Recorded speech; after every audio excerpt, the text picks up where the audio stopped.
দেখো আজকে রান্না করছি ডিমের পাতলা ঝোল।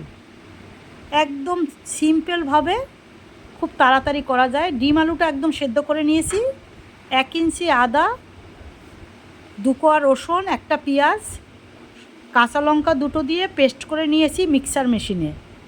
ডিমটাকে ভেজে নিয়েছি, তারপরে একটু তেলের ভিতরে জিরা ফোড়ন দিয়েছি, জিরা ফোড়ন দিয়ে আলুটাকে দিয়ে ভেজেছি। ডিমটা তো আগেই ভেজে তুলে রেখেছি। তারপরে দেখো সব মশলাটা দিয়ে আলু দিয়ে ভালোভাবে ডিম দিয়ে কষাচ্ছি। একদম তাড়াতাড়ি ঝটপট একটা ডিমের পাতলা ঝোল আমি তৈরি করছি, তাই তোমাদের সঙ্গে শেয়ার করছি। পাতলা ঝোল কারা কারা ডিমের পছন্দ করো অবশ্য জানাবে।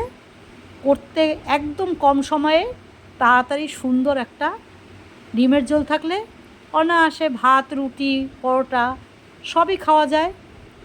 আর ডিমটা তো বাচ্চা থেকে বড় সবাই ভালোবাসে, তাই আমি এভাবে করে করেছি।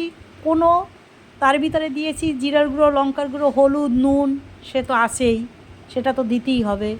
দিয়ে ভালোভাবে যত সুন্দর কষানো তত সুন্দর খেতে। আমি ডিমটাও দেখো ভাজা ডিমটাও দিয়েছি আলুর সঙ্গে, মশলার সঙ্গে। অল্প মশলা দিয়ে করছি, পেঁয়াজ টিয়াজ একদম পেস্ট করে নিয়েছি সব নিয়ে সুন্দর করে। বেশি একটা আমি তেলও ব্যবহার করিনি, অল্প তেলে রান্না। এই যে দেখো জল দিয়ে দিয়েছি।